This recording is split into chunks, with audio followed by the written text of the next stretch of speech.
started these organizations at some level. I couldn't even define it for you, but primarily as producer, but also as performer. And why she got into theater, I think it was boredom. In 63, 64, there just wasn't that many things to do around here. No swimming pools, tracks, big stores to go walk in on a cold day. So I suspect a lot of this impetus came from what else is there to do? I don't know.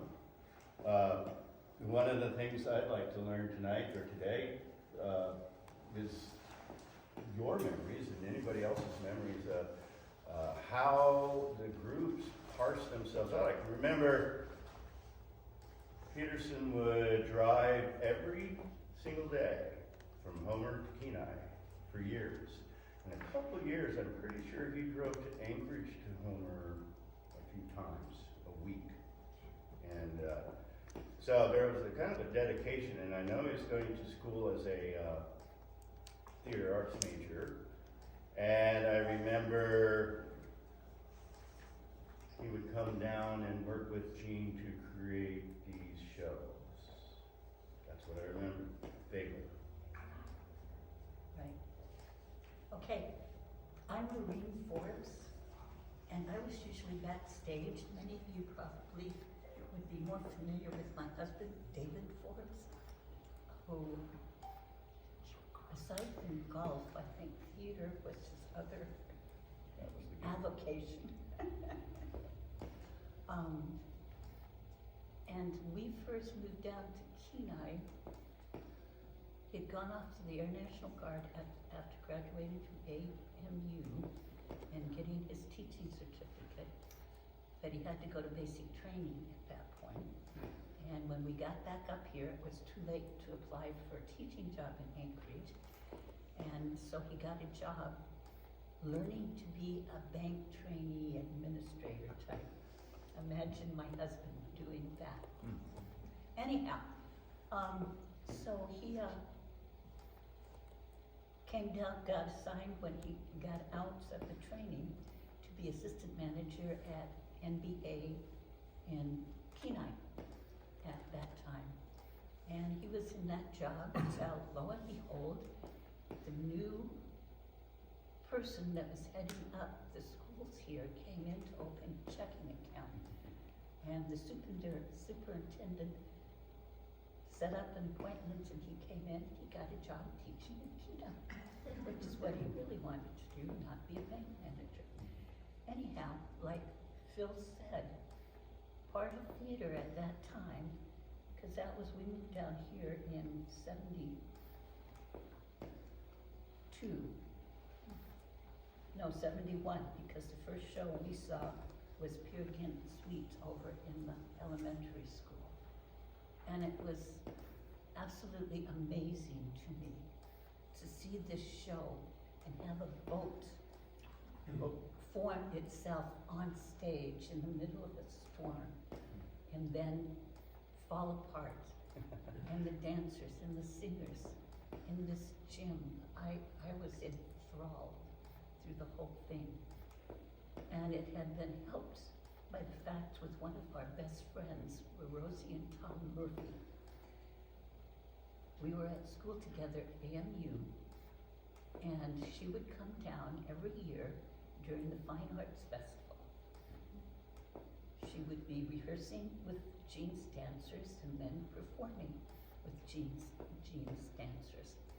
And I think that really drew people like Phil into theater in the community, because she would have these wonderful productions that were maybe based on a musical, but came out of her head also many times, like the Peer Gynt Suite, which was fantastic. And because there were not, like Philip said, a lot of other things to do, these productions and other things that were happening during the art festival drew people in to have something to do during that period of time. And it was sort of like, oh yes, spring break in school, gotta go set up the gym for a theater. And just everybody was there, whether it was backstage, audience, whatever. And I think that was the biggest impetus for theater in Kenai at that time, really and truly.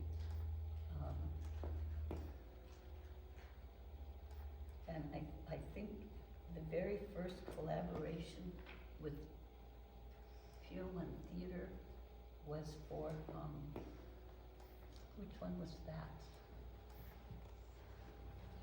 Well, Was see, that- that's I an think- interesting, well, that's an interesting thing, because there were no definitive autonomous groups until about 73, when Peterson started Summer Stock in Homer.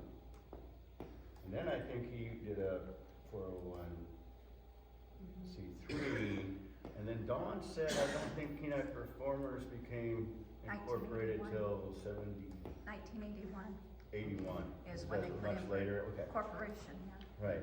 However, by that time, they But were there was a- identifying as Peninsula Dancers, Pier One, Kenai Performers. And then when was the orchestra? Because they kind of became, 83. they incorporated in 83 at the same time? No, they were under Pier One's heading until, And it was an 2009. umbrella corporation. But the first time we'd ever used live music with an orchestra was when Bob Richardson came to teach at the high school. And I'm looking at Terry, who's not getting in the frame because she 73 refuses to maybe? join us. 72, 73? 72, 73, so we When did Renee Oliver. Yeah, there was Oliver. Oliver, and then, what was the, Addie Get Your Gun, Get Your Gun. and That was in 79. 79, okay. It So was Oliver the was the first full 3-act singing, acting, dancing from the actual book. Up to then, all of the dancey, acty, singy stuff was Peterson and McMaster primarily coming up with their dance theater stories.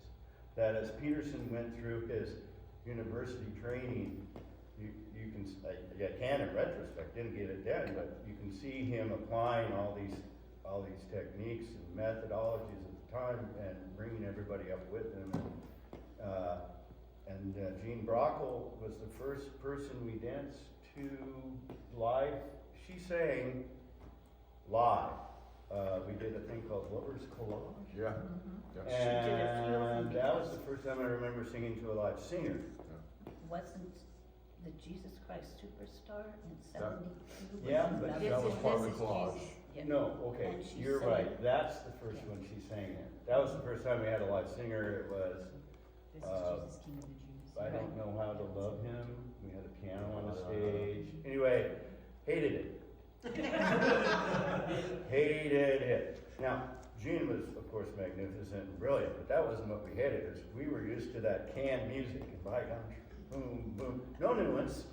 Don't hold on to that note. Don't do a Frank Sinatra on me. I want that beat, baby. And so, learning how to dance to a live musician and that whole synthesis and that thing that has to happen, now we know,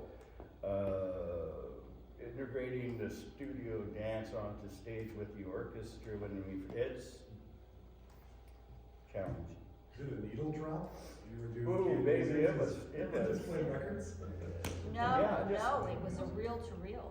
oh yeah, we had, And, yeah, and then one time I was the person running the reel to reel, and then Lance says to me, well, here, let me teach you how to fix it if the tape breaks. I'm going, what? Oh, yeah.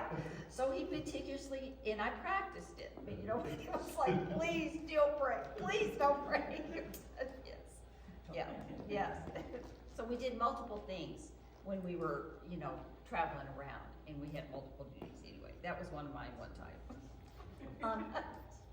I don't know if it had the formal name Kenai Performers, but your mom and friends like Don Nichols and stuff were doing community theater in the area.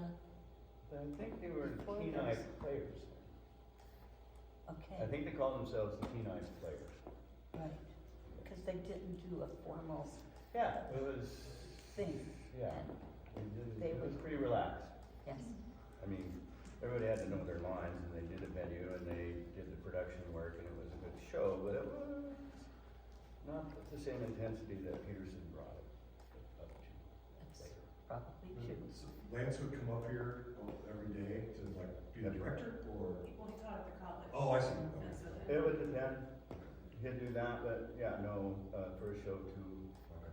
So, it was a different expectation then, seriously different expectation then than now.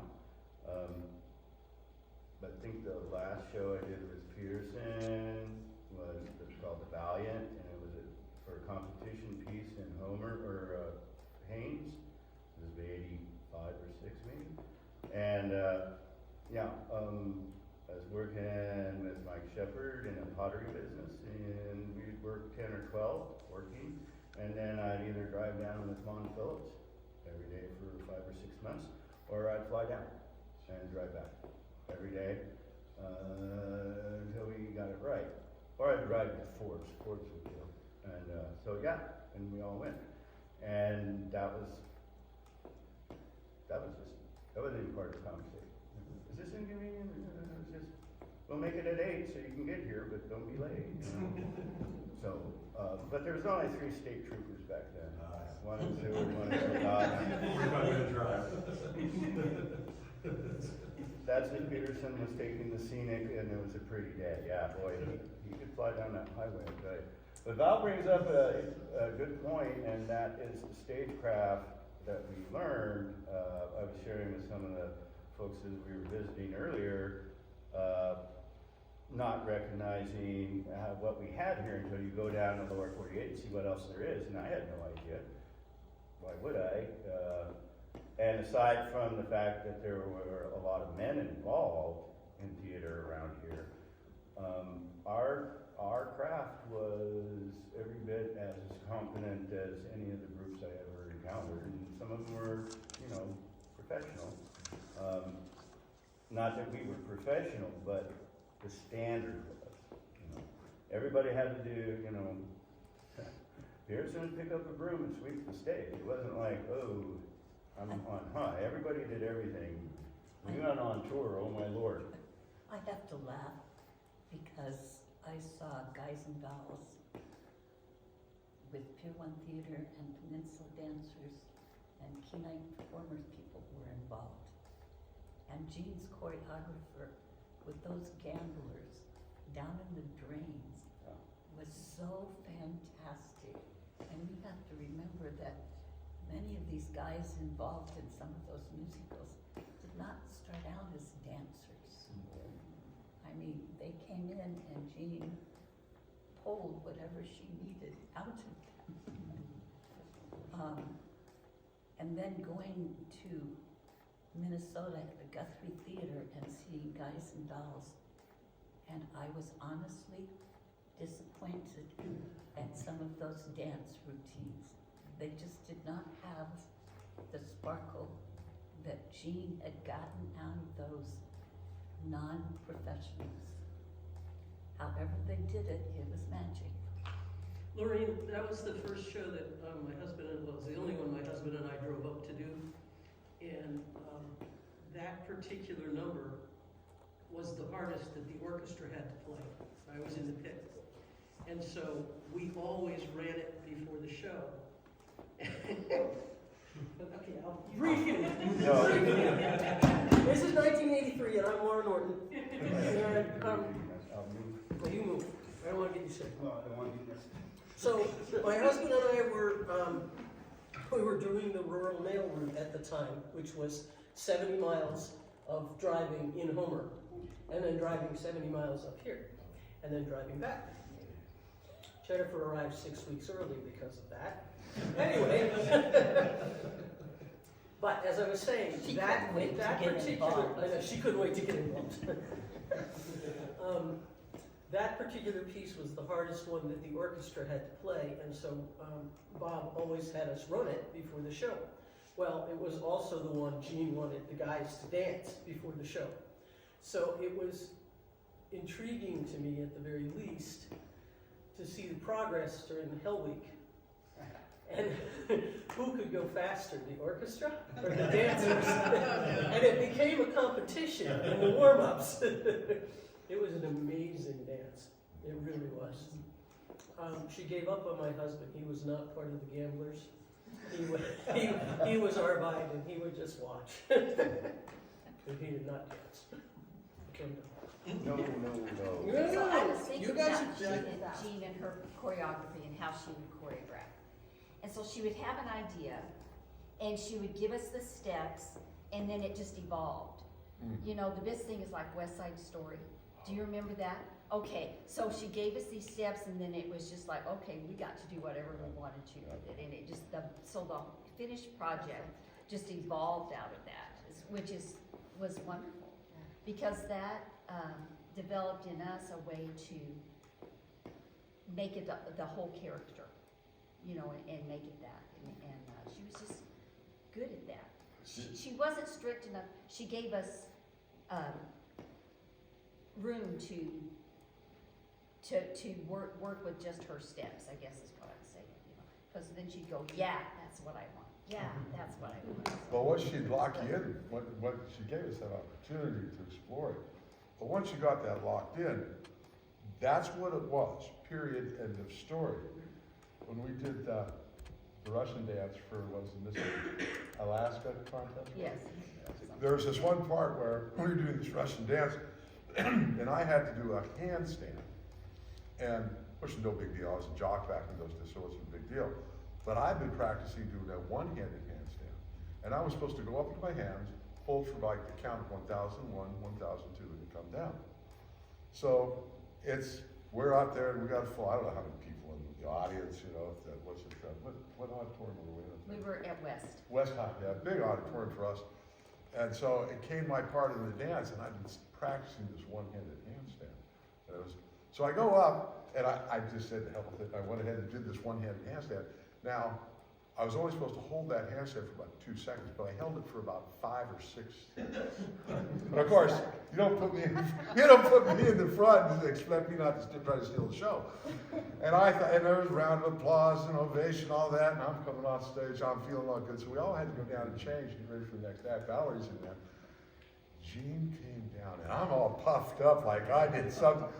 Jean lit into me with a backhand across the back of the head, told me if I ever did anything like that on her stage again, I'd never dance for her again. Couldn't even wait for There was a time for him. But, you know, I was also fortunate, Dave wrote one, it was called On With the Show. And I had the lead role in that. Right. And it was really one of the funnest shows I was ever on. The idea of the show was that we were a traveling theater group and we had no place to play, so we were actually out doing dinner theater in the community. And Gene Brockle had the vocals at the time, and they had given me a scholarship. I was playing rock and roll at the time, but they'd given me a scholarship to go to Gene to get singing rock and roll and doing theater singing is a whole different story. And so the first day I'm there, we're singing in Gene's class, and there was this part, and all these other people are trained singers, and you understand my issues. Anyway, we hit this note, and I hit this harmony note that I thought, I wasn't reading anything, I was playing by ears, you know I do. And in the middle of this, I'm not supposed to be singing a part. Of course, and Gene stops everybody, just like that. Stop. And she goes, who did that? And all of these other theatrical individuals all go, he did it! Gene looks right at me and goes, do it just like that again. Yeah, you didn't know. So when I'm looking through this list of things, I'll just do a few. First of all was Jesus Christ, or This is Jesus, King of the Jews. I was in Kaleidoscope Trip, and then I don't remember much about that. Peer Gynt, I remember the three-headed. It was little Tim Navarre, had the 3 heads. And, but I do remember This is Jesus, King of the Jews. One, it kind of made a little stir in the community. But the biggest thing I remember about that is that on the 39 lashes was we were in new tights and leotards. Do you remember this? Were you here for that? Yes. And we laid in a cross on the floor.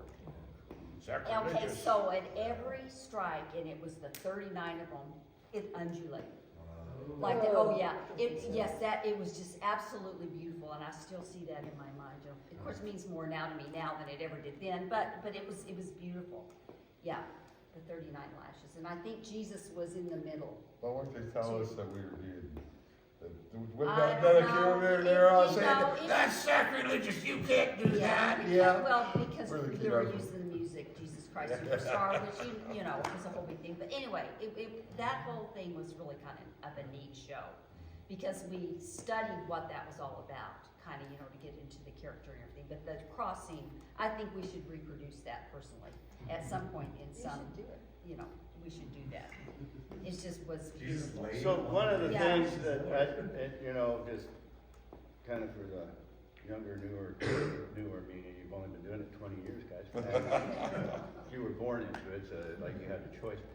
But the venues were a part of the whole experience, and we didn't have formal theater. Some of the auditorium gymnasiums would have a part of the wall that would tip down, and you could kind of use it, but not the way you couldn't dance on.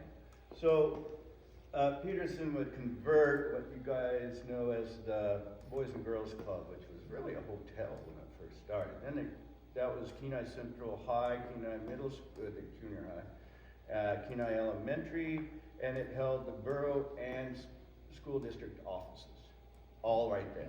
That's when my dad started teaching at whatever school that was, Kenai School.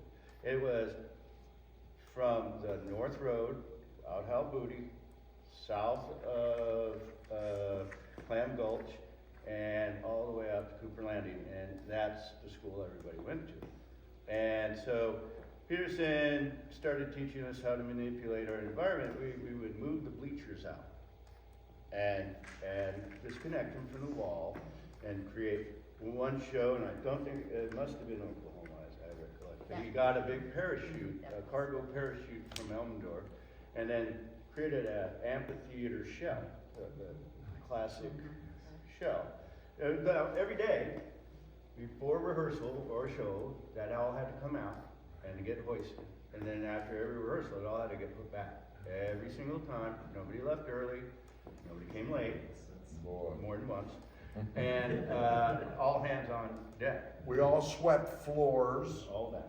So that's kind of part of the tradition, and it, of course, does build a certain esprit de corps, I think, but when we'd go on tours, the challenge was you never really knew what space that gym, Seward was always a challenge, and just because they're archaic. Now, they had a little theater, it was pretty cool. Our little theater, when Kenai Central finally got built in 1968, 7. Well, that's the other thing. Here's an interesting little thing I was thinking about. My mom directed the first drama play, which was all seniors classes. Senior classes had to do a play. It was a senior class play, Emily Prom. She directed the first one in Kenai Central High. So she was heavy into it. I don't know if it was just an interest or nobody else was going to do it or just Phyllis, but she did it.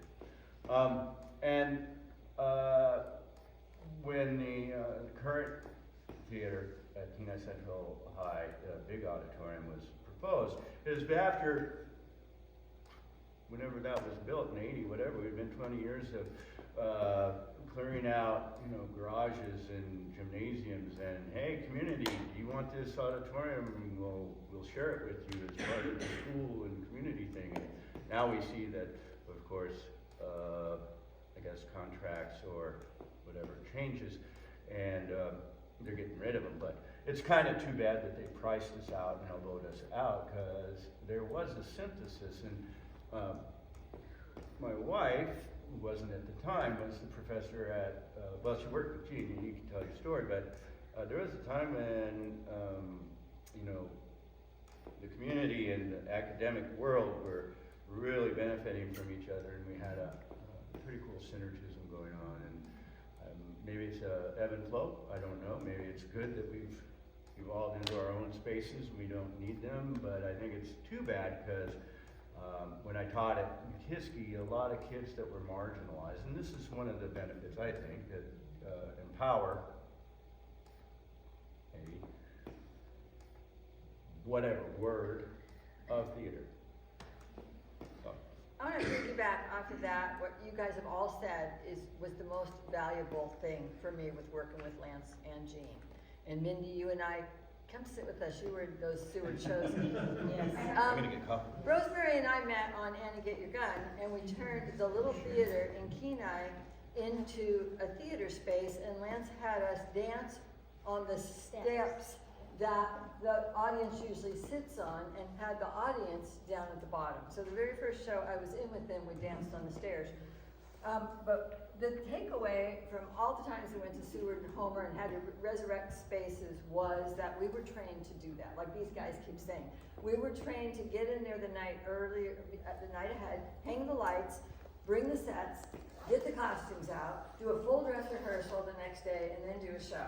And yes, during West Side Story, I was crying hysterically under the lunchroom table because I'd been up too many hours and could not go for another minute. But many years later, when I went down to the University of Oregon to get my master's in dance, I was one of the only people in that program that year, in 1985, that was trained to do all those things.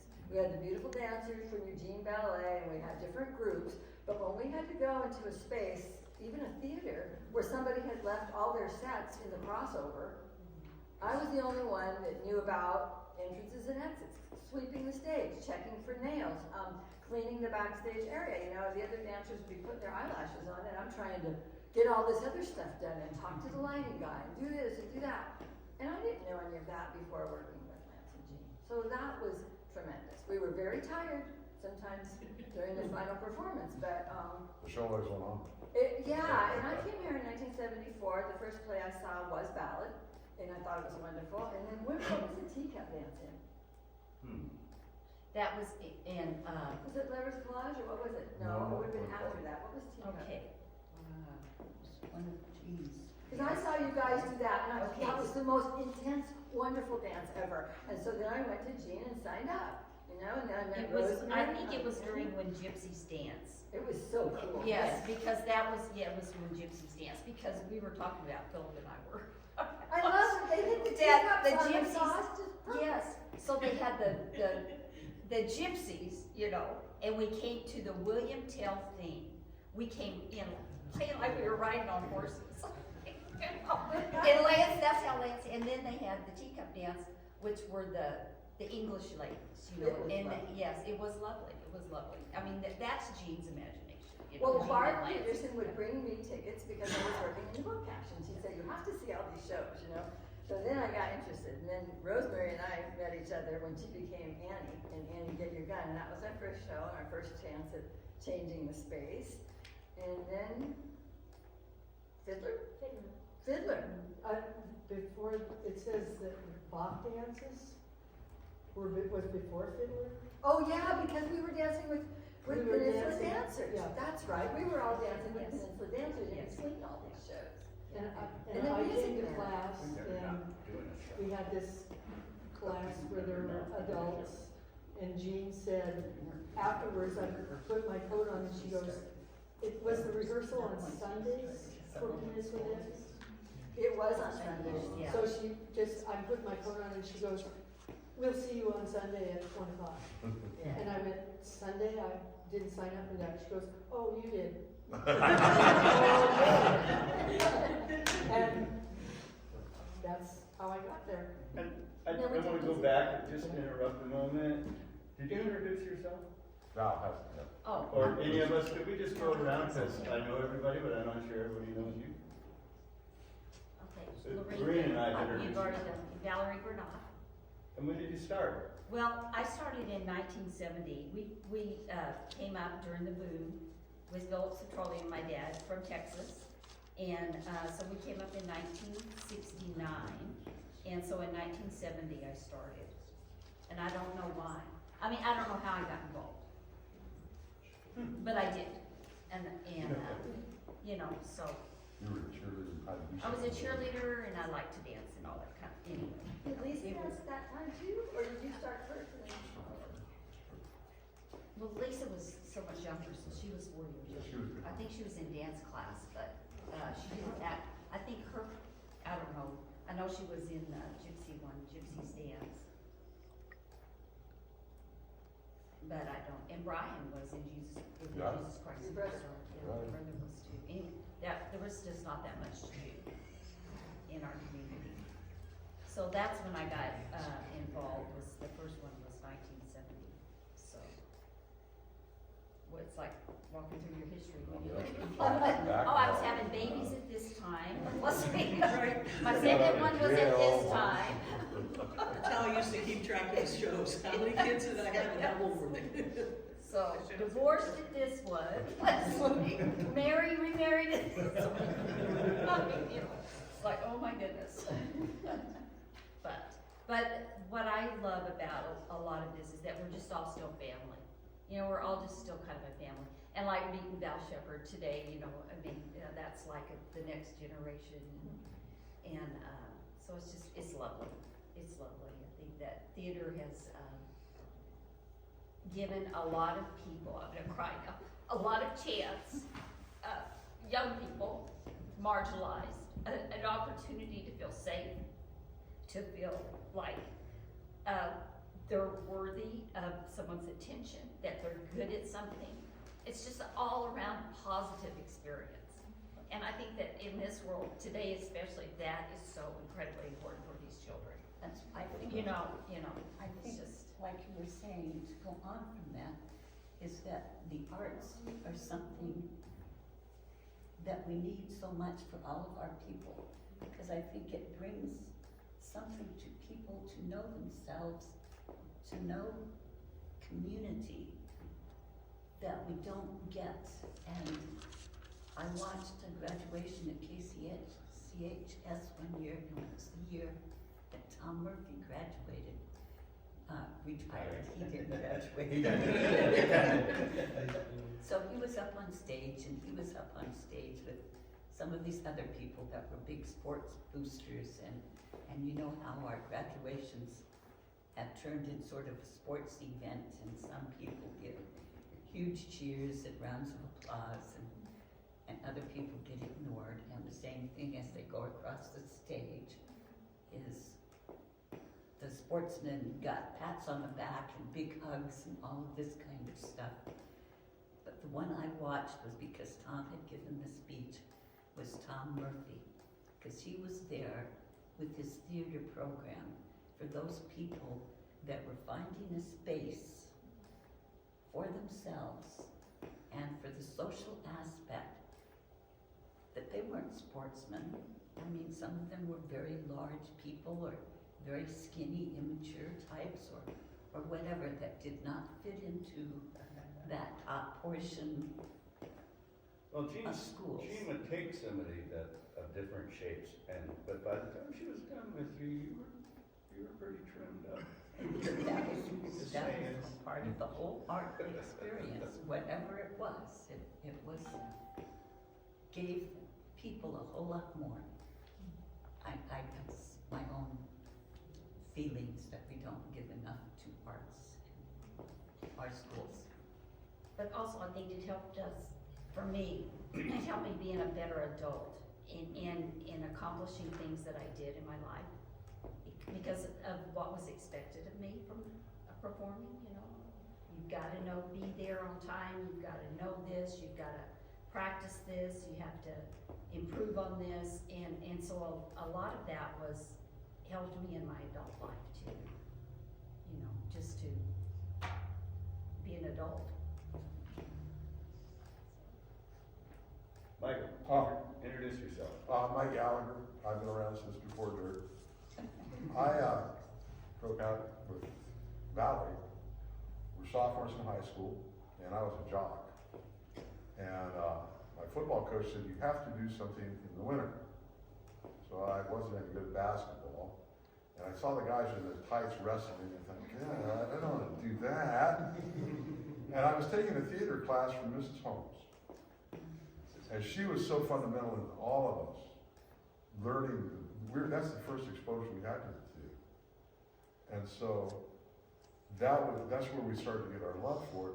Well, I had to do something in the winter, and Paul, Philip's older brother, was a friend of mine. We were all taking theater class together, and he said, "You ought to try dance." I said, "Dance? I'm a jock, man." So anyway, I went to see Gene the first time, and I saw these guys in black leotards, and going, they look just like wrestlers, except they're in black. And instead of rolling around on the carpet and getting your nose rubbed in some guy's armpit, I get to be with beautiful women and pick them up and twirl them around. I'm in. So that's how I got my start. I've been involved in the theater on and off ever since. And one of the things I'll say about the theater community, there has been times in my life that I was on some pretty dark paths, and I had to pay the consequences for those paths. And when I came back to my hometown, no one in this town would touch me with a 10-foot pole. But the theater always accepted me back. Always. And I can never repay the theater for what they've done for me. One of my favorite memories is when Valerie kicked me in the nose. We were doing the show, it was, I can't remember the name of it, it was Aesop's Fables.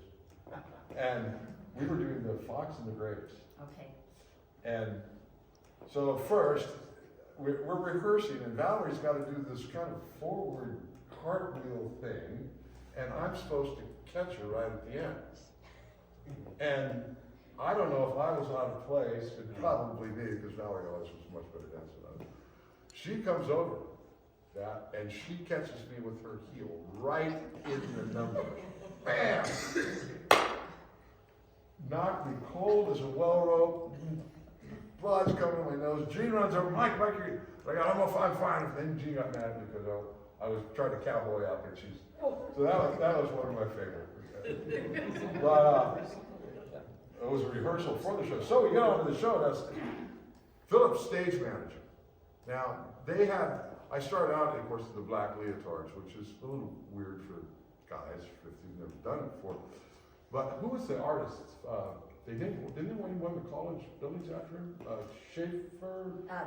Boyd. So I'm in this black leotard, and Boyd Schaefer paints this thing in bright pink and red. And then they get this deal with the little hat on, this little nose thing, and a tail that ran to the end of here, big fluffy thing. We all get stage fright, but this was the only time. How old were you when you did that number? You're an adult. You're out. Yes, of high oh, school. we're, yeah, Yeah, yeah. well into almost 30, probably. Yeah. Gene and Peterson, but it was pretty much Gene, could get adult men to do that. So it's showtime, and the acts are all going on. Valerie's already on stage. I'm standing, I'm supposed to make my entrance, and I freeze. I mean, I look down at my costume, I'm like, I can't do this. Philip literally, my son, literally got behind me and went, bam, and shoved me out on stage. And I stumbled, but of course when I hit stage, I spotlight, you know how that goes. But yeah, that was a good one. That was good. But I did want to say, I had both Lance as my creative writer in college.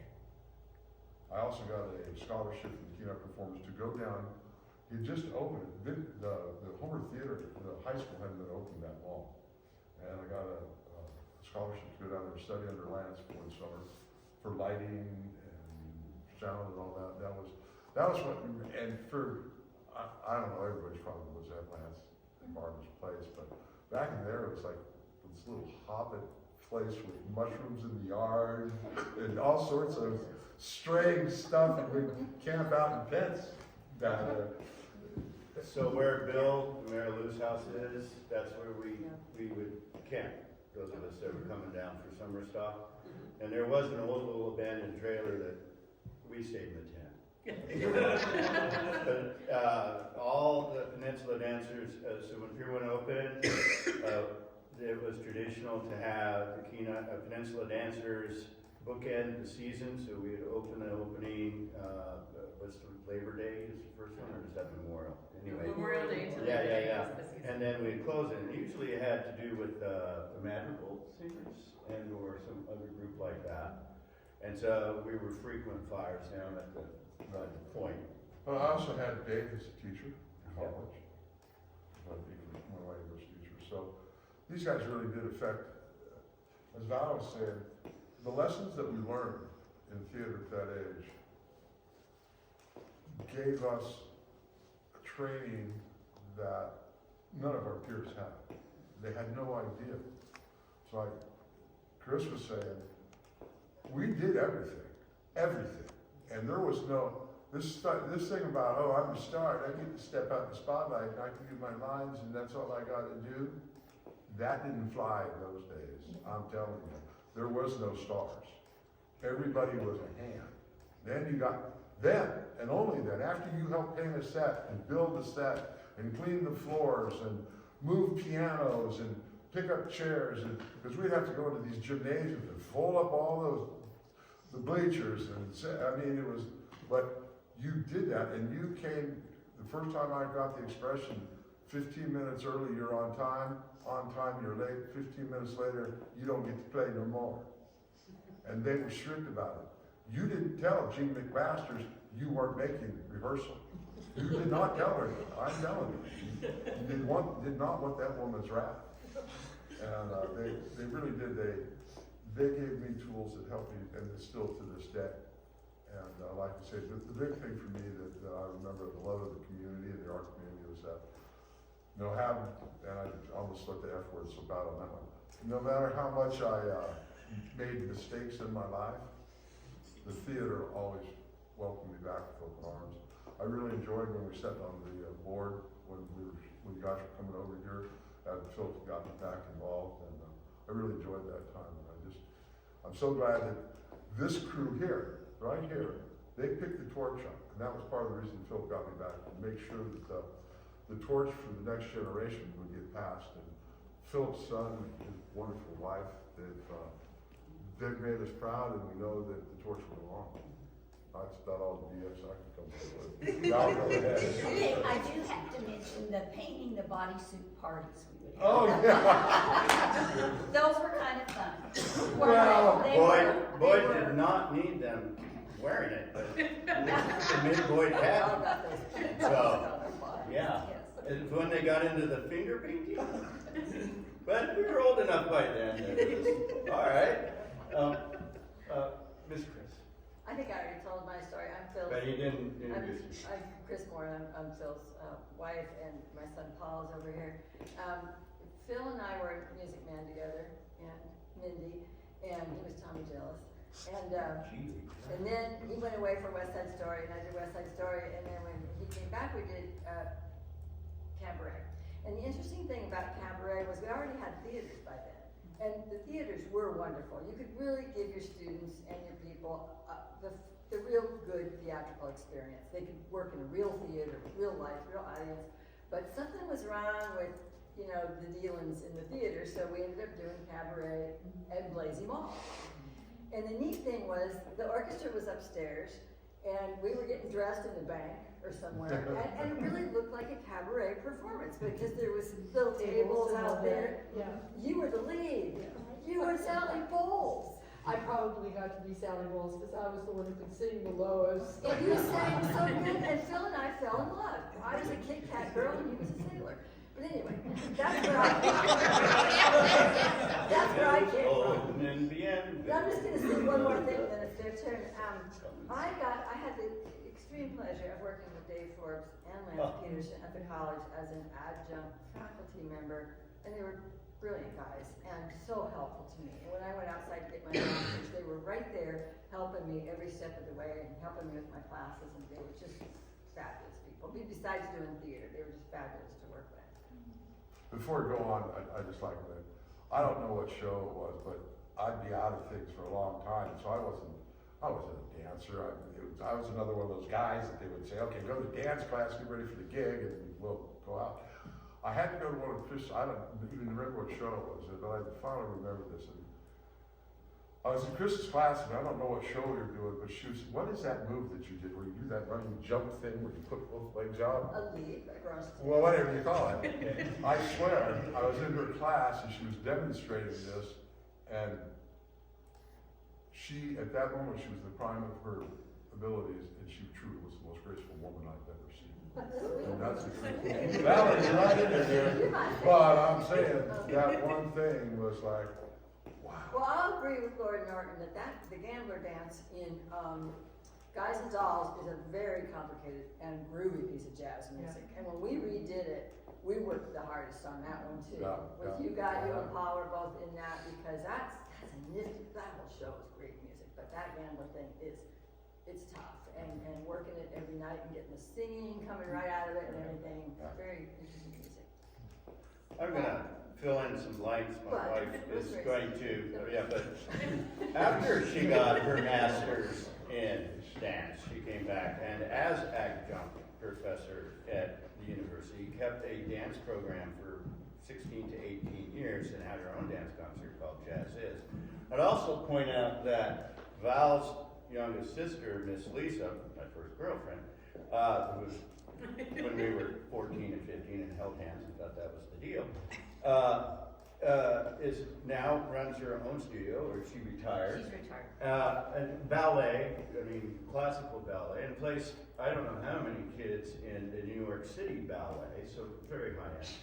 I'd go on to tell you several. Linda Hollier, who is now a physical therapist, had joined several professional dance groups and had her own professional dance life. There's been many others coming out. Marianelle. Marianelle, vocalist, and she was a brilliant dancer. Barb Sanders, I've forgotten her maiden name she used. Park, thank you. I think she went on to become a professional makeup artist in Los Angeles or some other area. I mean, there's a lot of people, and those are like, I call bigger leagues than anything some of us that have continued to participate in community theater have done.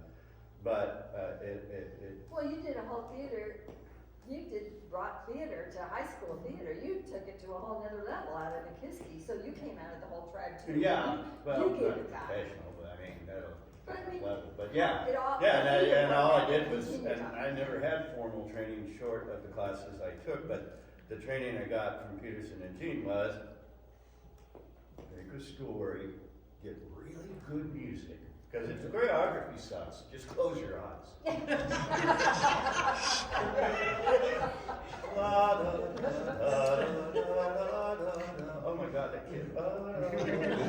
But and then tell a story and have really cool sets. But one clarification, it occurred to me: the boat one of you were describing in Pier One Suite was made out of the dancers.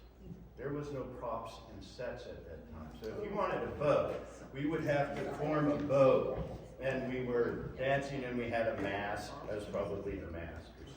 I don't, but right, and then with the music, and then she goes on the shore and all the whole story. But that's when we started learning storytelling, your conveying part, with your characters, and that's all you have to do. And if you reflect, and here's the difference: I had a small theater at my disposal every single day, and my kids danced every single day in the space they were going to perform.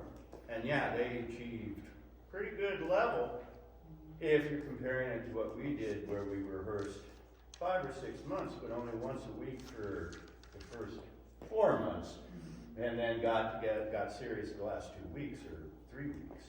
Not in the space, wasting your energy setting up and striking each day, but focusing on the performance. Yeah, you can take it up a level, and they did. The kids stepped up, but all that expertise, the lighting design, the set construction, the dancing, the costumes, oh my gosh.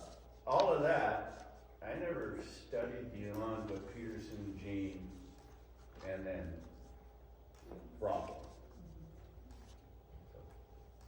But jazz is was a thing. Somebody at church Rich today told me, and it was Sherry Reed, that her son did, stagecraft and. Oh, yeah, stagecraft. Out at, McKiskey, and that saved him during his high school years. You were talking about the empowerment.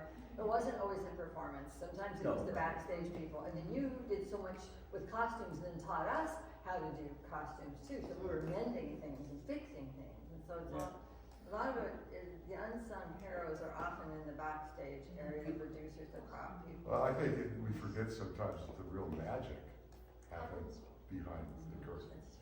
It really does. Standing up there in the spotlight, that's one thing, but to make that reality, nobody designs it better than you do. No. It's a fact. I might get you. Might argue. You're probably about the best in the Well, yeah, I don't think you ever worked with a couple of guys I learned from was, aside from Peterson, was, Sanders. Stan and, Brad Hughes. Yeah. Geez, peasy, you wanna talk about sets. And we would have, if the old, before Pier One burned down, the first Pier One theater was very much this space, and then that was the back half of it, and that's where we chained, and we ended up putting rope in between on the piers, so, because of the draft. Oh, it was so cold. It was so cold, you had to go potty, there was no backstage. We were all friends, and it was fun. But we did a show, I can't remember, 73, 74, I went down. Anyway, Shakespeare, Merchant of Venice. We had little rabbit holes and little, I mean, you had to be a dancer or an acrobat to get up into the little perches for the window for that scene. And they had constructed this, it was brilliant. And it looked like you were in this big, huge city on this little teeny space. It was huge. One of the coolest, I think that was a I was huge. thinking about that is when Lance did Man of La Mancha at the Homer High School. That was somewhere we could go down there to learn. It was at the Down East. It was supposed to be at the Homer High School. Well, we were up there. I mean, we were doing all. They were building sets. They were doing everything. We were up in the lighting, and that was one of the first real. You know, we've been doing a lot of stuff. That was one of the first real sets that I saw being built and developed, and it was pretty intense. And sitting up in the lighting was a whole different perspective for me. They didn't do that because I'm pretty sure we were in The the high theater school. was not opened. It was supposed to be the first show in the new high school, Right. and they went on strike. Theater Oh, was the last that's thing what to it finish. was. That's right. So then we had to find a different building with a month to go. Yeah. And the Down East was being built, so we took it over for a month and Right. built risers for the seating and built a set in there. Well, we were so excited because we had It all was of that amazing. gear there. That Yeah, Who was Because the first we- thing that happened in that building? you're right, but it was wrong building. well, the thing That was was, under the theater. we, And then Augustine Blew. right. On Sunday. Yeah. Sunday of Hell Week, Augustine Blew, and Peter, my husband, who was playing the Man of La Mancha, lost his voice because there was sawdust and ash. He's like, Yeah. can't sing, okay. I just know we were all so excited because it was one of the really first times we had access to that type of equipment, the computers and the sounds and the lights, and all the catwalks and all the stuff. It was the first time that we ever really had access to that type of stuff. Yeah, I forgot all about it. It didn't even play there, but that was my summer with Lance. You described history in a very short period of We time. know. Warehouses, schools. Yeah. I need to go, and I wanted to say, like I said, I think arts are so important to people for so many reasons. For their own self-development and knowledge, for bringing people together, giving them a place, but is also in its own way a historical thing. Since looking around here, starting with people like Phyllis Moran, who dragged her children into it, who drug their children into it, who hopefully will be dragging their child or children into it, and just looking around. Mike Shepard and Val, I mean, the Nortons and their theater family that has developed. And you, even if it doesn't end up being like Rosemary's daughter, who was a fine singer, to the professional stage, but it gives you something that you can use all of your life Amen. in so many ways. And so it has really been a great delight to see all of you. But I need to take my thing home. The battery is running down. Thank you all. I'll get it. I'll get this. Miss Rosemary, would you introduce yourself? Sure. Pretty please and thank you. I'm walking.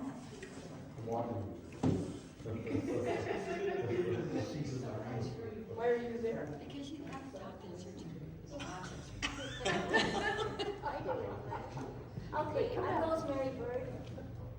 In 1978, my husband and I got married in July, and 2 weeks later we're here. We came as a teaching couple. He had a job, I did not. And so I substituted, and I had already taught for 7 years, so I was used to being busy. And now that I hear you talking about the choreography and how it was conceived with a storyline, and the dance told the story, I know that was the first thing I was drawn to. It seems like it was in that fall. I remember going to Kenai Elementary at the time, and going to what I thought, was going to be a little recital dance show. I was mesmerized and blown away by the magnitude of what I saw. And the only dancer I remember seeing is Scott Neal, because I knew him. I knew him from church, and I thought, he's a dancer. And I think maybe Mary Nell was in that group too. I don't remember the nature of the dance or the story of it, but I was just so amazed at the costuming and how big the dance was. It wasn't just, 1, 2, ball change and so on. It was a lot more, and I understood what the term dance concert meant. And then, I don't know, must have been December, maybe November or December, there were auditions for a musical. I had come from a small rural community in Minnesota. I grew up on the farm my dad was born on, and I went 4 miles down the road to a school that had 30 people in my graduating class. We never had a musical. I had a degree in music. Even when I was teaching, I didn't have the opportunity to work with a musical. I always wanted to be in one. Well, the August before the summer before we got married, there was a community musical near the place where I was teaching, and I auditioned and I got a role. I got a good role. It was South Pacific, and I had a lot to do in that, and I loved it. So when we came here and I auditioned, and it's true, I was Annie and Annie Get Your Gun, but so what? I was like the kid in the candy store the first time. I was amazed by all these things you're talking about, somebody putting the broom in your hand, or somebody's calling you to, read lines with so-and-so. It didn't matter what your role was. You did all of that. You had your role, everybody had theirs, and so be it. That was a great experience. I met many people that way. And it's true, like Chris said, that play was performed in the little theater at Kenai Central, the old little theater, which can probably hold 60 people. And the audience was seated on the stage, and there was an entrance, so the play took place on 3 tiers. And off to one side on 3 tiers was the orchestra, just kind of bunched up against the wall. And in the back of what was the theater, there were these sliding doors. I always wondered, what the heck is behind those? Nobody ever opened them. Well, we opened them for the play, and it was just a storage shed, but it became a railroad car. And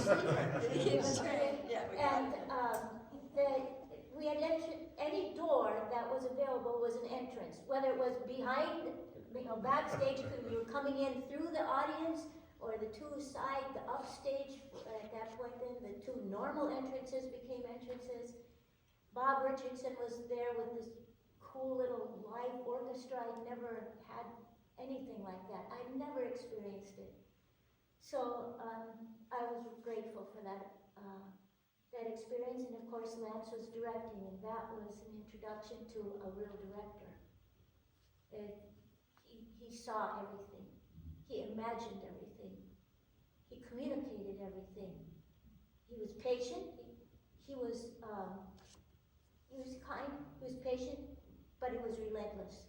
Exactly. There was a way in his mind things should be. You can do it. I know you can. Let's do it again. I know you can. Try this. You can do it. I'll never be able to really accurately describe how that affected me. And I agree with you now, being on the other end of the spectrum as a teacher, now retired, but for years I was assigned to teach drama. And anything that I knew about teaching drama, I learned because of two plays I was in. The following year I was in Fiddler on the Roof, which now is staged, as others have mentioned, in the gymnasium at the old Kenai Elementary, and the audience came in and sat on those bleachers. It was just, again, something that was so amazing to me that you could make a space into what you needed. It was the little village of Anatevka. It was, there were makeup people doing lots of makeup that made that whole little village come to life in reality. Others, the costume people, everything that was built. Mike Shepard sitting on top with his violin. He was the fiddler on the roof. Really, I only had those two times that I was on stage with Kenai Performers. I don't remember. There was another little musical review that was at the Merritt Inn. It was, And yes. I remember yes. Dave Forbes being a That big was part of what I was talking about earlier. That was on with the show. Okay. Yeah. That was just a lot of fun. And It was. by that time, we had started our family, and I remember my husband coming with the two kids in their little sleepers, the little one fuzzies, so they could watch for maybe a half hour, and then they would go home. It's possible, but it ain't easy. Just put it that way. And my husband has been involved at other times with the Music Man and Oliver and Chitty Chitty Bang Bang and so on. So Kenai Performers is a component of our life in Alaska that when I describe the experiences that we've seen or we've had to my family in the lower 48 who are in areas Los Angeles, Minneapolis, and other smaller cities, but larger than this community. They look at me like I must be crazy, I'm just making it up. Because because they can't imagine an orchestra, a pit orchestra, and an auditorium with a pit, even. It's just been such a very enriching aspect of life. Going back to Lance, which is why we're here. I didn't know him very well, except in working with him on those two. I almost felt like I wasn't worthy to know him. He was so up there, and I felt like I was just, a beginner in many. I was just one of his earliest beginners.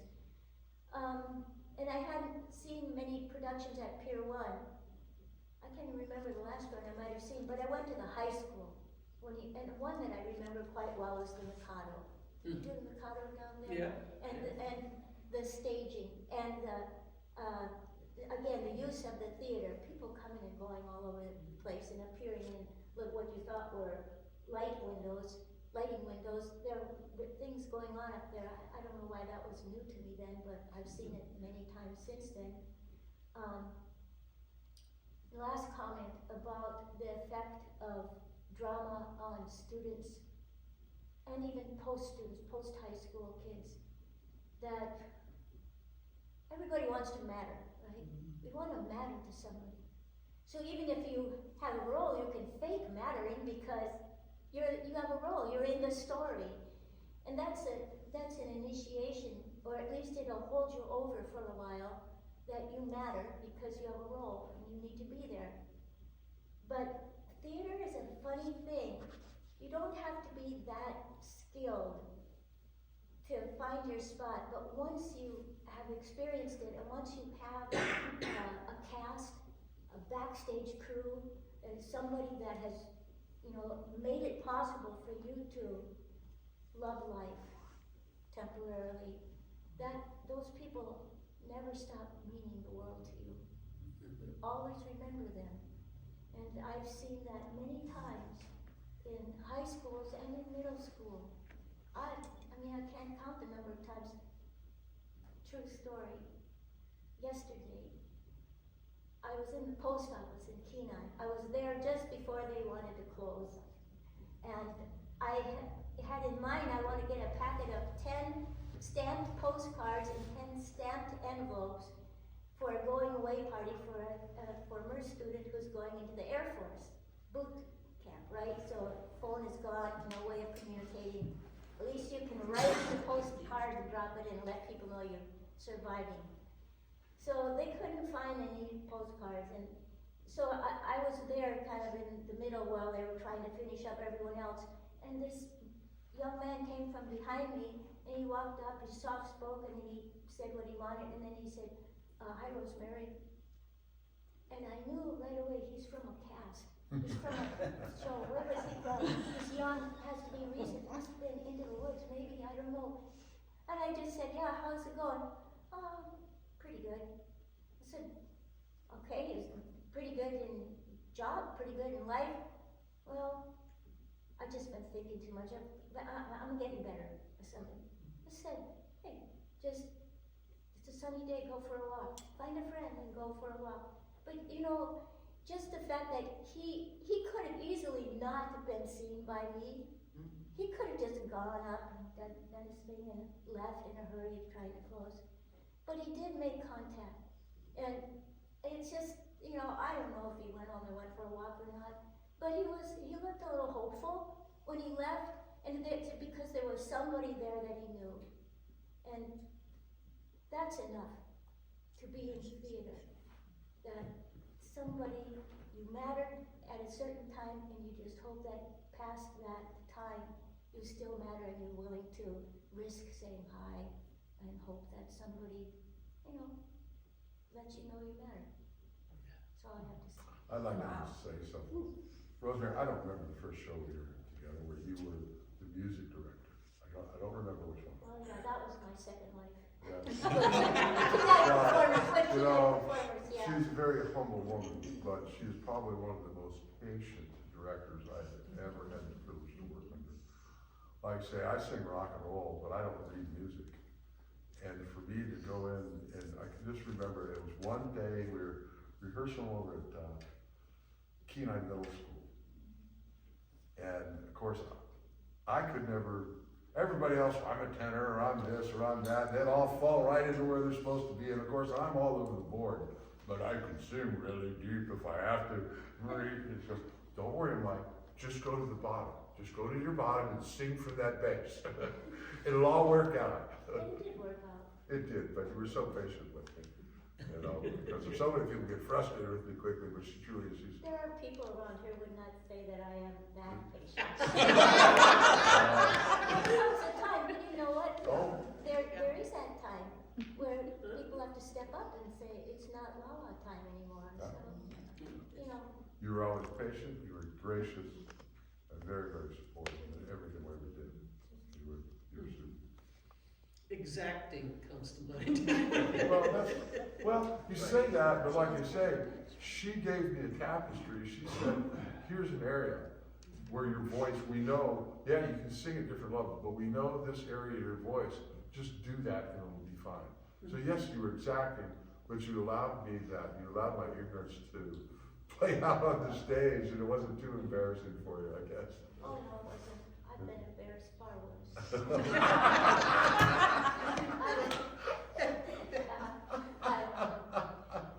There's always a place for you. chuckle or Lance? I can't hear you. You My sing? head is stuffed up. Were Okay. you a rock and roll singer? I'm sorry, I was. My voice teacher from college was really sorry. He wanted me to be a dramatic soprano. There Well, you was had the about dramatic 4 part. soprano notes up there, that's about it.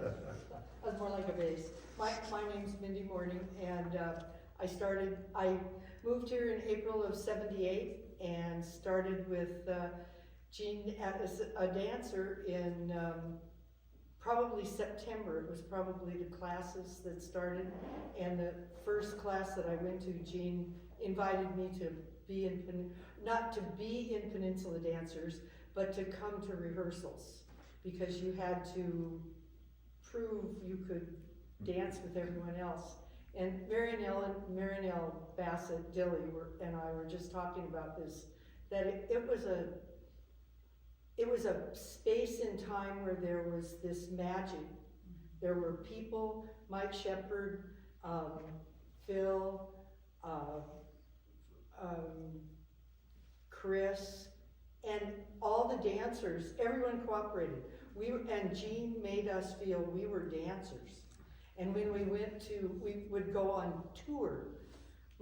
I'm a Chichaco Alaskan, and it's snowing like blizzards, and we are going to Seward in a blizzard, and I'm following Jean's van in my husband's van, and I can't see anything but her taillights, but we are all going to Seward to dance. And after we went to Seward, we went to Anchorage to dance. And I came from Tacoma, Washington, and I was working at the Tacoma Ballet as a backstage person and going to classes, earning, so I didn't have to pay for classes. And I had never been, I called my friends and said, oh, you wouldn't imagine, they think you're the Bolshoi up here. You get crab when you go to someplace. They give you crab and beautiful food and everything. It was, and Jean made us feel like that. We were representing Peninsula Dancers and Kenai and the Kenai Peninsula, and we needed to be our very best. And it was an exciting thing to do that. And we went a whole bunch of different places. I have one little tale of we performed at the small theater at the fairgrounds. And it was so cold in there. The audience had coats on, and we are in little leotards and these little things, and I'm laying on the floor in this theater, and it's like freezing. My hands are I'm sweaty hands, and they're kind of sticking to the floor. It's like, oh my gosh, I'm gonna freeze to death right here. But they appreciated us and fed us, and it was wonderful. And when I was in Fiddler, I started as Fiddler, talking about makeup. For a woman who's been dead 50 years, you don't look too bad. I was the dead grandma in Fiddler. And so that was exciting. And to tell you what a good and honest performance this whole company did, my husband and children and I were on our way to perform in Homer for our last weekend for Fiddler on the Roof. And we were in a gas station, and a woman came up to me and she said, we're visiting here from Marin County, California, and I was wondering if you could tell us if there was something we could do in Homer, an art gallery or something. I said, oh, how exciting. And it was her husband and her and 2 kids. And I gave them 4 tickets to Fiddler at the Homer High School. And she looks at me and she goes, oh. Community theater.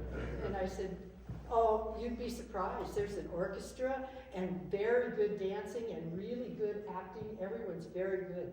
She goes, oh, that sounds lovely. And they went off and we did the show, after the show, you know, we all go out in the lobby and talk to people. And this woman comes up to me and she goes, "My God, you were right."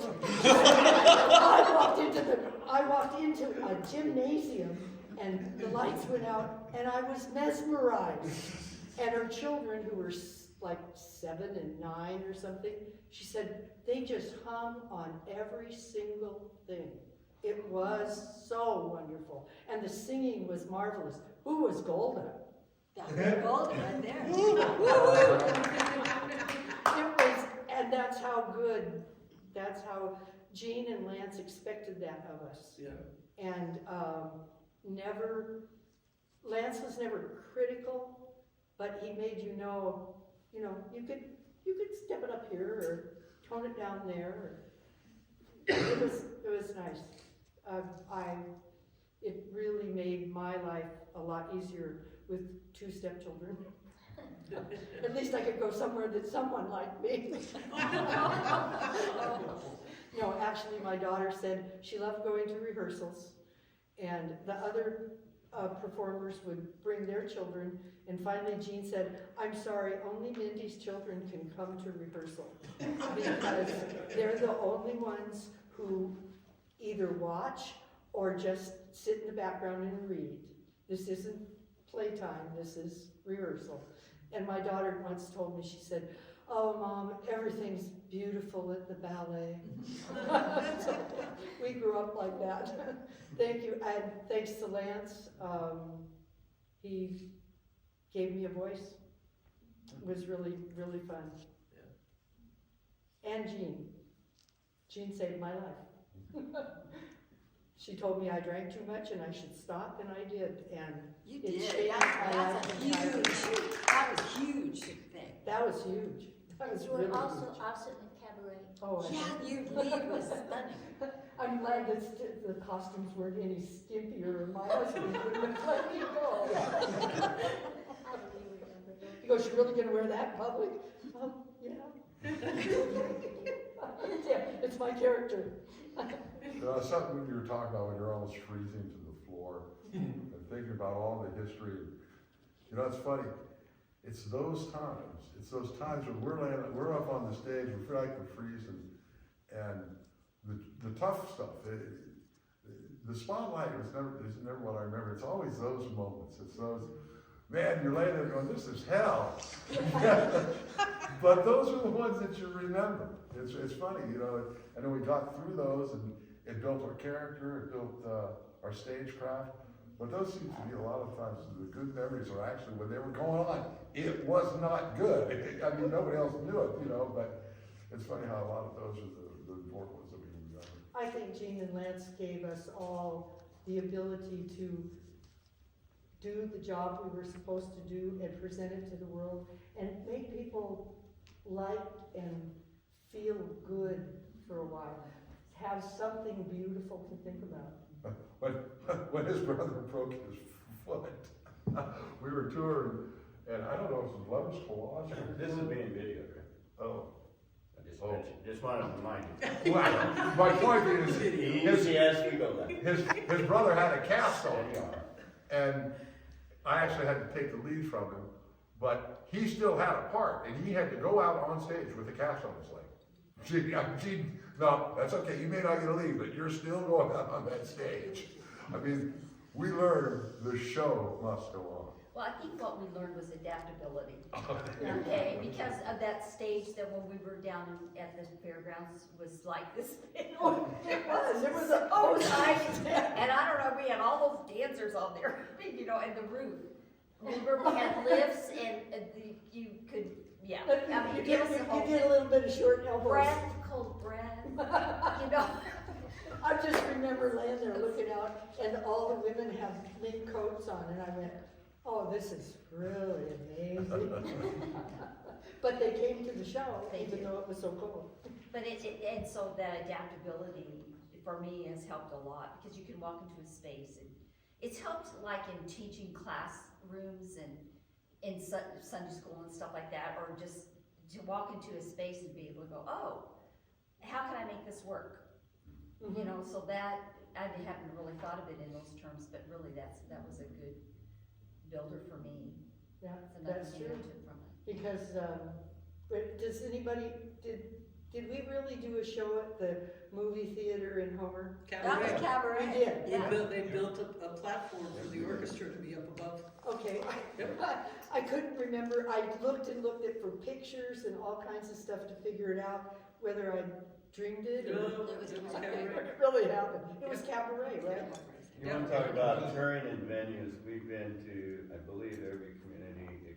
I don't remember going to Hope No, or I don't. stopping at Goose Path. But we've done it Anchor Point, Nanilchik, Homer. Don't know if we did, Sylvania, but we've been over to Valley. And, when we tour, we do 2 or 3 days, 2 shows a day. One in Seward, one in Nanilchik. Strike the set, load it up, maybe sleep, and then head down to Homer to do 2 shows the next day. That I was- often felt we were spanking our game. Oh, yeah, Or, yeah. what's his name, Shirley Temple in the, Bojangle? yeah, let's do a play. Oh, no, Mickey Rooney. Mickey Rooney. Let's put on a Yeah, show so we can let's buy put on a a theater. show. Okay. That's kind of classic. That was what it was like. Venues were done. There's some folks that aren't here today that I hope might be, and I'm gonna hunt them down with Deb and get a hold of them. One of the things as I look at this, and, this is Pier One's 50th, incorporated year. Right, exactly. See, and that was one of the things, I wanted the pre-incorporation, and it was, frankly, I thought you guys were there from the beginning. You mentioned Brian. Well, one of the folks that didn't show up, because he is a curmudgeon, and I am recording this, Patrick, but Patrick Malone, said, I might show up, I might not, he's just cranky. But if you look at the logo, the pier, the pilings with the raven, I believe Packy designed that. That's Stan. Maybe. There was a conversation I wanted to have with Packy. But, because he did a few too, and those guys. And so and who then- designed the picture of the man and woman now for the Kenai Performers, that?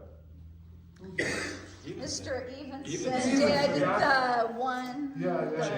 And then I think Rita did the female one, and it's a collaboration. Because that's a great piece too. But the Malones, Packy, and then Brian, so I was trying to remember how did I get into it. And I know I was traveling to the rehearsals, and I remember a guy named Chucklegarn. I keep asking my wife, and she That's before my time. yeah, well, he was a U of something, or where Peterson was going, and he was a professional professor. And he was teaching a class just before Peer Ghent, whatever that was. And I watched that one and then remember thinking, wow, that looks not too bad. But Brian and Patrick were the older boys, and that made it okay for us little dudes to get out there. And I can tell you 100%, I'm not going to, but I remember thoroughly having to put on tights for Peer Ghent. And it was about a 20-minute negotiation to get us out of the locker room. It was Lance Phillips, David Schmidt, which is when he quit, and me, and then Brian and Pat were, come on guys, it's okay, nobody's gonna laugh, And then it finally took Phyllis, my mother, and I can't quote my mother in polite conversation most of the time, but just for theatrical, God damn it, get your ass out there right now before and we were out, and that was that, because Phyllis. Because you didn't cross Phyllis, that was the bottom line there. She slapped the crap out of you. And so, me anyway, and so, yeah, that was it, but it was Brian and Patrick that allowed it to be okay. And then when we went to school, because everyone was the same school, nobody messed with you and gave you a hard time, because back then, boys didn't do that. And so, I remember that, and Patrick was also in the evening of Irish music with Becky Okay, and Brian yes. and Patrick, and I can't remember the fourth lady voice. It was, I think, another high school. Was it Gail? Joe Soto? Gail Soto? I It may have been Yes. It's It probably was Yes. Yes. And there were a bunch of tunes from Old Man Malone. Memory is growing up in Ireland. And so they put an evening, and then there was the Miss pageant. I think it was Oh, that was so funny. I thought about that till you I said think it. there was, I think it was a Yeah. double header. It was. And I think Jean. So the funny part of the Miss pageant is Jean trained probably 50% of all Miss America and Miss Alaska and Junior Miss, of which I'm saying not only trained, but if you look at the track record of, I placed champion. I don't know how many of you gals, weren't you Miss something? Lisa was. Marianelle was. I just could go down the list. So she made fun of it, but she recognized scholarship opportunity for some folks. Take the scholarship opportunity. Kathleen was in that. Kathleen, Knowlton. was in that. And then Vanessa Kipp was in it. Vanessa, She was yeah, the, okay. she was the double sesame. I She think was Phyllis the double was- Sesame Street, Phyllis but might that have was her actually done name. a part, yeah. Yes, it was absolutely fabulous. It was so fabulous. We'd never get away with it today. No, we wouldn't get away with 99% No. stuff at all. Really fun. No. It was really It was fun. And that was Jean's, humor. You know, Jean's humor there. Yeah, and it was funny, sort of. Who else was in that? Kathleen, I remember. And Vanessa. Well, it does bring up something I mentioned before we kind of wind down, and that is if you have any resource material, programs, pictures, photos. I brought, I've collected a bunch of history from Peterson that I kept a hold of just to make sure it got kept enough. And I have some other material, and I've shared with the Kenai Performers. I know as part of your guys' celebration, Val's taking over and starting to get together, whatever they call it, a history of the organization and whatnot. Yeah, we're trying to compile a list of everything from, at the very least, 1973 into the present day. Right, it's part of the effort, right? Yeah. And like old photos. Now, I was gonna bring photos, but I don't think any of you guys would know who was in it. This was stuff all the way back when Pete Lisi and my sister Chris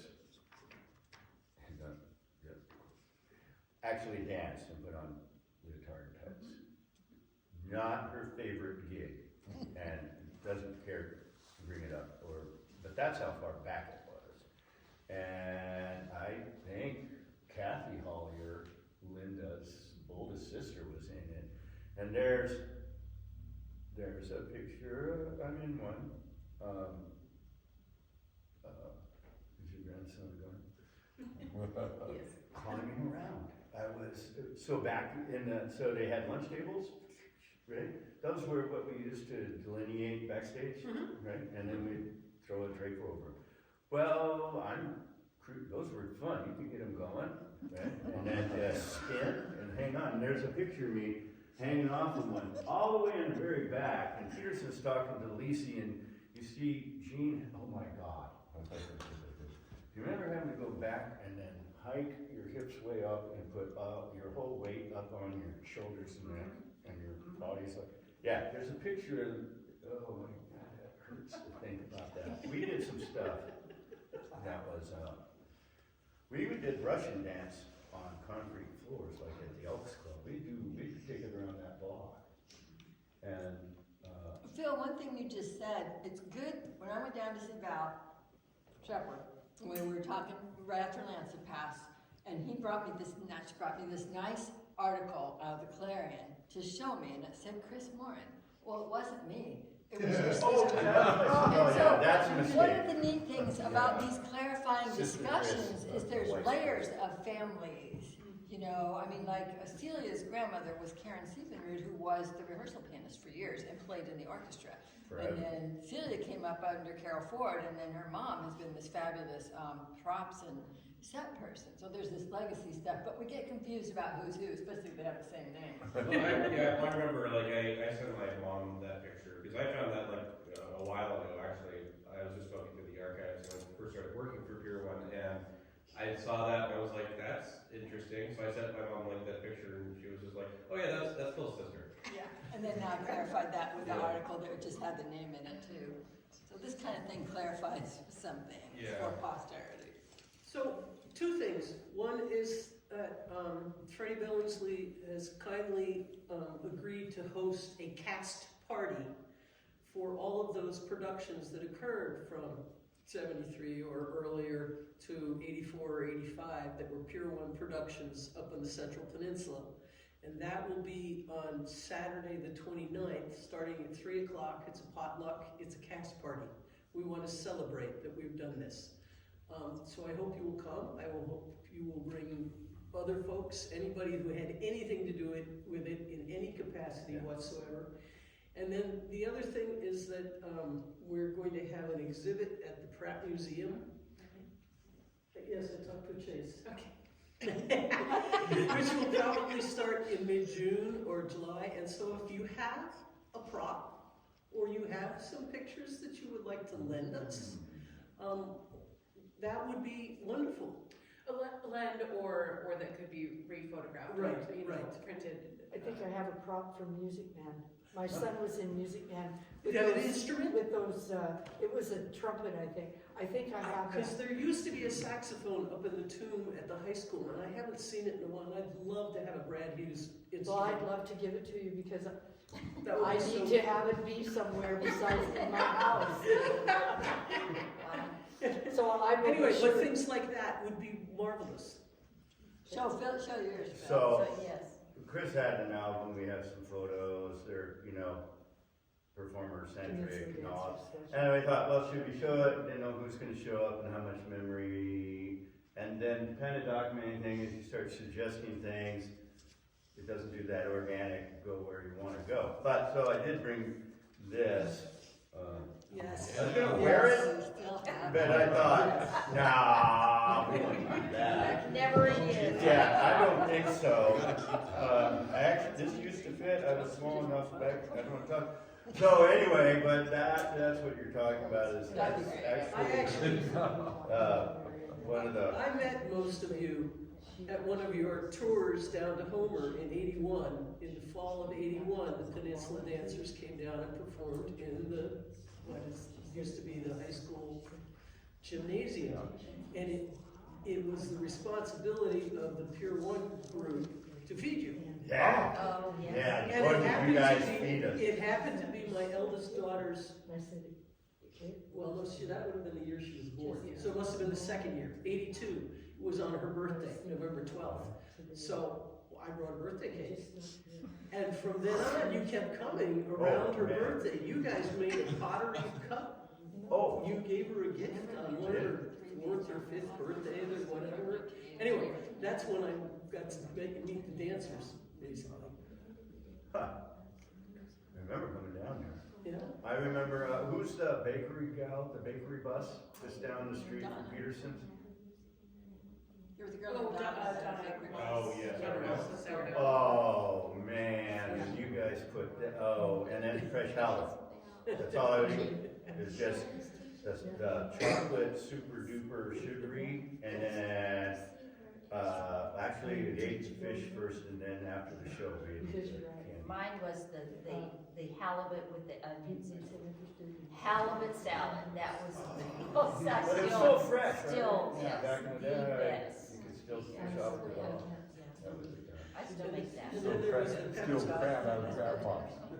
Never did. Then there was the pep talk in the bathroom that I understand Peter gave you. Peter gave you a pep talk in the bathroom at one of those concerts, little rehearsals. Still recording.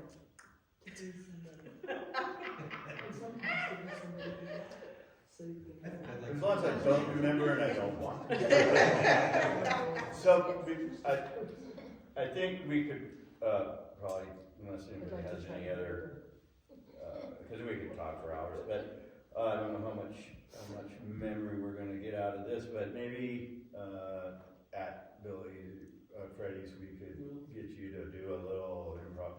The other thing is,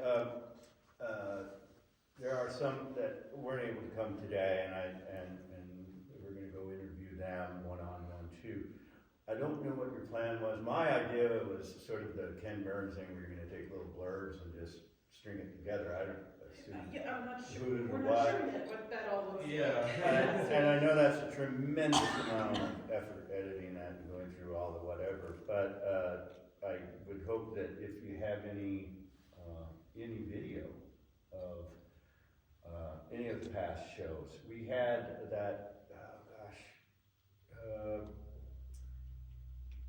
we had a guy, Ava Bassett videoed many shows for us because the technology was pretty new on videoing, and there was a fellow whose name I Bill can't Grimm. remember. Bill Grimm. Did, Bill Grimm. in Homer. No, from. No, I'm talking about a fellow in Homer Oh, that would video, he did Childs. many dances. Childs. Childs was the last name. And he used a beta instead of a John regular kind of video that we. Well, yeah, it was a little different, but he videoed several dances particularly that there are no other sources for, and I don't know if you've ever run into that. He had several wives, one of whom Claudia Larson. was the one. Okay, I don't know the arrangement on the hill, but I do know he videoed, so if you could get any of those, that'd be pretty cool. I have no idea where he is. I mean, the closest I think that I know of is that he did a tape of just like Homer, like from like '93, and that does include like clips of dances, and I think Jill Barron choreographed. Well, he did lots of, I mean, he wasn't doing a particular groups, he would just do the shows. Right, yeah. Various people, so that's an option, but I've come across certain clips that I'll try to figure out how to copy from point A to point B to get there, because none of that's gonna go online. I mean, I don't know how to do it. You know how to David do that. Webster's working on transferring a lot of VHSs that are at the Peterson's house right now. He's kind of been working on transferring VHS to digital, and I have no idea what's in those tapes, you know. Right. There's a lot of stuff, boxes and boxes, Sasha said, so. And then Lynn, Roth, and Dick Sanders have a whole bunch of other stuff, and Yeah, so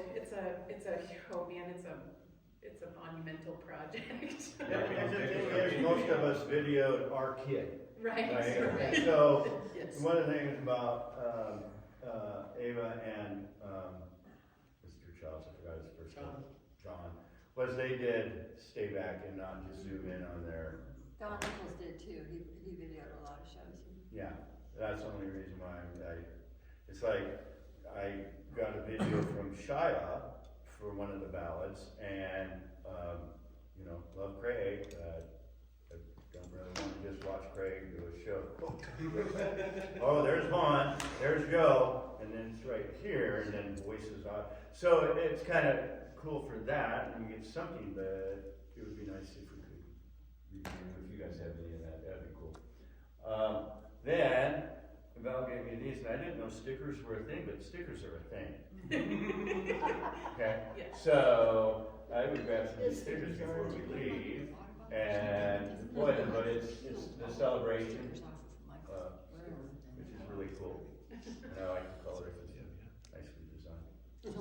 So this summer, we hope to have a reunion week, which will probably also include a memorial for Lance Peterson. We don't know exact dates yet, but I think I can safely say at this point it'll probably be July 10th through 16th, somewhere in there. That's the dates we're looking for. And so, yeah, more stuff to celebrate. And I just wanted to thank you all for sharing your stories and the connections. I think, you know, they're just the roots of what began here with Gene and Lance have just spread out throughout the state and the country and in people's theater experiences. And I just think it's really lovely to hear about these early days and to think about the body of work that has come out of everyone since those little kernels began. So I just think it's really amazing, and Well, and love hearing your stories. I also just think about just how strong all those foundations are and how much has been built on top of them, how many people have come and contributed just over generations. Whether they were born into it like myself or even the Norton family, or if they're just fresh new faces who just wanted something to do. I certainly love hearing all the stories that have come to light about my father and his involvement in Pier One. That's probably one of my biggest regrets, was never really asking him directly. I've only ever gotten secondhand, stories, but they've all been, really lovely to hear. And just also going through the archives and seeing him and all the stuff that he was in, it's wonderful. It's just, and my experiences too of working with Lance, whether or not it was him directing me in something, or him giving me a chance to direct something, or doing stagecraft in high school at the Mariner Theater, where he just let us run hog wild. We had full access of the place from the pit to the grid, and it was just experiences that have lasted a lifetime and continue to do so. I don't know why you guys wanna come sit with us. Has it come to this? Is this what, that's where we're at? It's comfortable over here. Yeah. Well, these seats are, Please keep us informed on the date on this. Like I said, I know his brother will be coming up and he'll be playing with me this summer, and we're gigging right up around the night. So it would really be cool if Paul Warren could be. Well, our reunion is the night. Yeah, I got Kenai Joe's Yeah, book. yes. I got Kenai Our Joe's book. 50-year reunion or something like that. oh, yeah. Kenai Joe's book.